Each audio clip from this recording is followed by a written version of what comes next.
Our kids are in crisis. We've reported on far too many becoming victims of gun violence and committing it themselves. So we are taking a deeper dive into this cycle of violence with a series of 5 stories focusing in D.C. You'll hear from kids struggling to survive and groups working to help them. But let's start with a mother whose 11-year-old son was shot to death, Davon McNeil. He was hit by a stray bullet at a July 4th cookout in 2020. Now, his mom and siblings share how they're processing that trauma and trying to make a positive impact on the community. The football field was always an escape for 11-year-old Davon McNeil. That's him running the ball. He got a ring down here too. And that's his mom, Crystal McNeil. She's his biggest fan. He was so happy. He wanted to go to college and he was going to play for the NFL and take care of his family and buy his mother a house. What could have been? It's like it happened yesterday. Davon was shot to death on July 4th, 2020 at a Stop the Violence cookout in Southeast D.C. that Crystal organized. When it happened, she was in a car feet away. They rushed to the hospital. And I just kept on saying, Davon, wake up, he won't move. And I started feeling on his body. I always play with his feet. I started touching his feet and everything just was cold. And I would just start asking the doctors, like, why is his body cold? And then I knew my baby was gone. I can't even imagine how you pick yourself back up. I be trying my best to stay strong because I have other children. Like 11-year-old Kayvon, who was also in the car that day. My best friend. That's how close we was. Trauma like that lasts. Do you feel like it can get better here? No.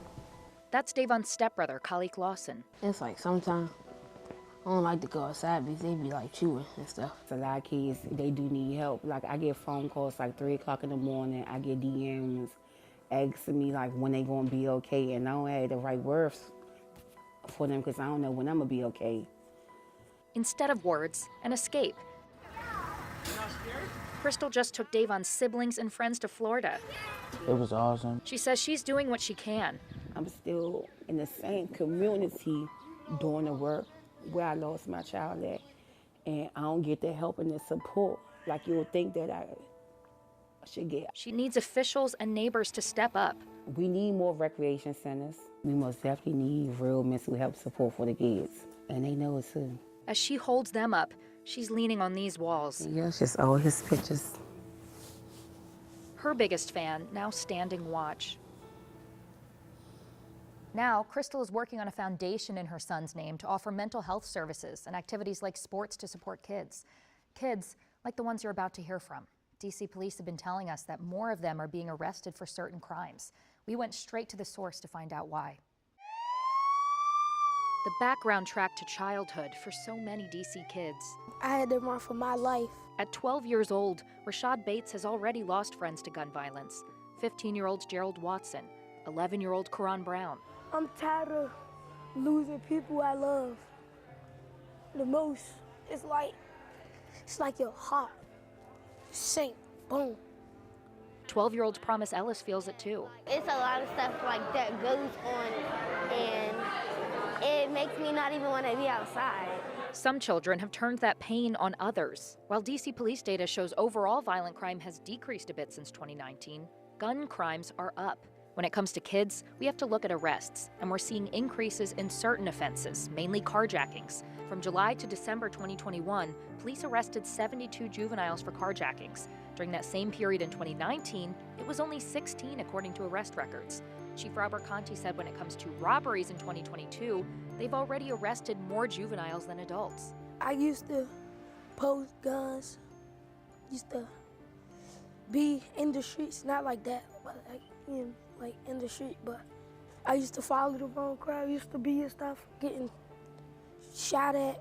Then, he met the anti-violence activist he knows as Miss Hardy, who helped him imagine a different life. Is there anything in your neighborhood that can stop you? That's what her group Guns Down Friday does. Yeah, I had to wake myself up, stop trying to be like everybody else, stop being a follower, be a leader. If you follow somebody, it gets you in the wrong place, like jail. It could get you killed. Now, Rashad and these kids are mapping out better futures. We stopped by a community event where they were making vision boards. A real estate agent at most. And I'm thinking about being a barber when I grow up. And Rashad reminds his friends they can grow up. Tell them at 11. Stop being a follower, be a leader to the little kids. If you're doing like stuff that you're not supposed to be doing, it's stuff that the little kids see you doing, they gonna want to do it. He's asking people in charge to help. Change your community by getting kids like their own little place to stay, like they happy place. Like build them new playgrounds. Because what they're envisioning is simple.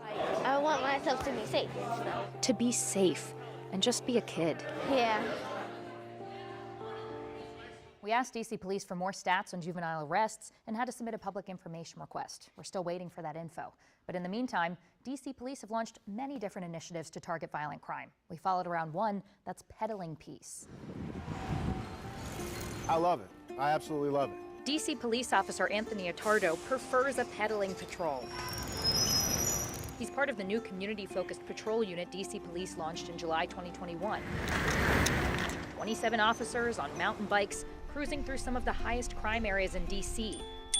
Right now, police say they're targeting Columbia Heights, Washington Highlands, and Bloomingdale, but they change as police analyze data real time. We're able to smell, we're able to see things, we're able to hear. When we're on our bikes, we're just more approachable, okay? It gives the public a sense of comfort. And a way to connect with kids face-to-face who are increasingly committing violence in DC as they, their friends, and family become victims. The day before we met Sergeant Mohammed Ibrahim in the unit in Columbia Heights, 15-year-old Malachi Jackson was shot to death there while he was out for a run. It's definitely a challenge, but all you could do is try to be out there, give support, give trust. They say it's throwing a kid a ball and checking in with vendors on Irving Street that'll make a difference. Oh, this is definitely an answer. You know, every juvenile is different.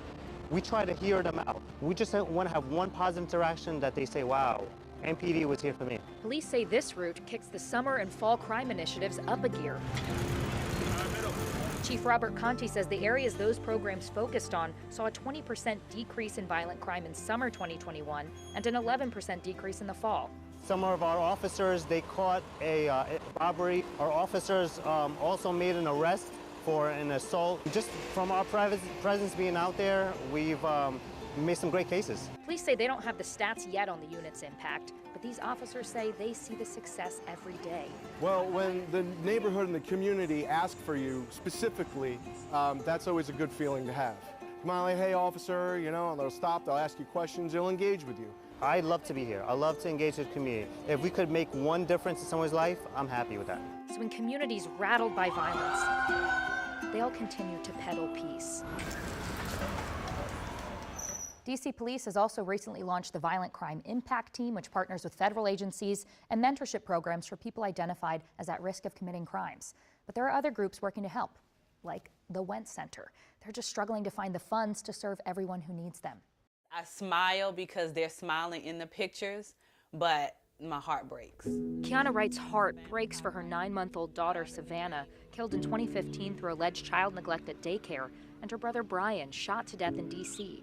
My heart breaks every time I walk past this, but and they're smiling at me and I'm smiling right back at them.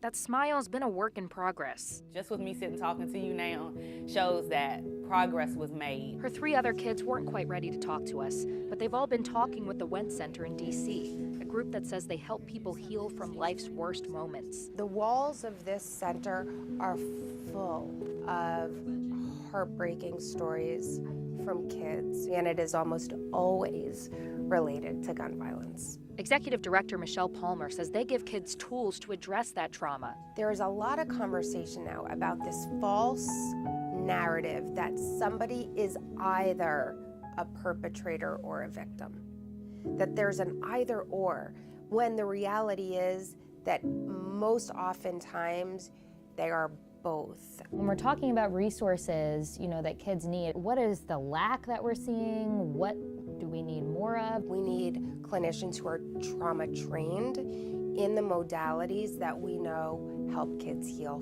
from trauma. And that is hard. Getting trained on those is super expensive, and it's very time intensive. And Palmer says the wait to see one can be up to 12 months. So the center set up its own training institute last year. Because when you are in pain, to be told that you have to wait, it's intolerable. What more should the city be doing? Oh. Yeah. Fund them, she says. We see less people because we can't afford to. And so there's a lot of worrisome implications. She says families like the Wrights might not be able to get help.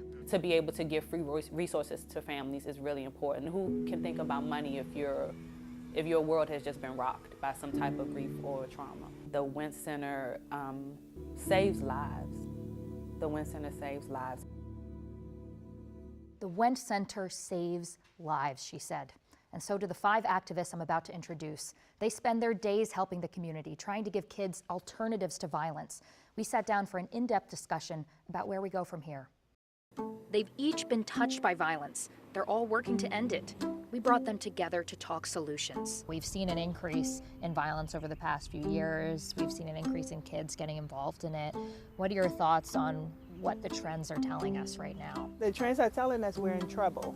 Having to hold kids because they're scared to go out the door, and they're telling you, they're in your arms crying out, I don't want to die, I don't want to die. It is providing that safe and sacred space that that child can say that, but they also have the services to help them go through it. They haven't been taught to breathe properly and to say, okay, I lost my parents and my grandparents, but I have a life. I have a life to live. So you have to reinstill some hope, because the worst thing I see in kids is losing a future. What we need is a strategy that involves and includes the community. Because if the government thinks that they can solve this problem without community, I think we'll continue to see the same cycle of violence. And Pastor Delante, I mean, what do we do different? What I see is violence is the language of the unheard. You ask me what needs to change, we need to listen better. What I have not seen, and what I would like to see more of, is our city really actively and regularly holding community deep listening sessions in our community so that our young people can drive the solutions. And it's not going to happen overnight, and it's not going to happen with more police officers. It's not going to happen with government throwing this and throwing that. We need a real plan that is rooted in public health. If you go in any hood in DC, you will find a lady or a man fighting to save that community. But I promise you, they don't get funded. I feel like I'm that person. DC like brands itself as being so progressive, but in reality, like, we are really lost. And let's be real, this is about racial justice, it's about social justice, it's about economic justice. These kids are crying out, and I will say it again, either we will hear them or we will feel them. I prefer to hear them. And when gun violence isn't that titillating to our politicians and to folks, we will still be here doing this work on a wing and a prayer and trying to help our community. Full disclosure, I do volunteer as a board member for the Trayron Center. Now, the 6 of us talked for an hour. It was incredibly insightful, so we have the entire conversation available for you to watch on WUSA9.com. As long as our kids are in crisis, we will keep covering how the community is working to help them. For WUSA 9, I'm Jess Arnold.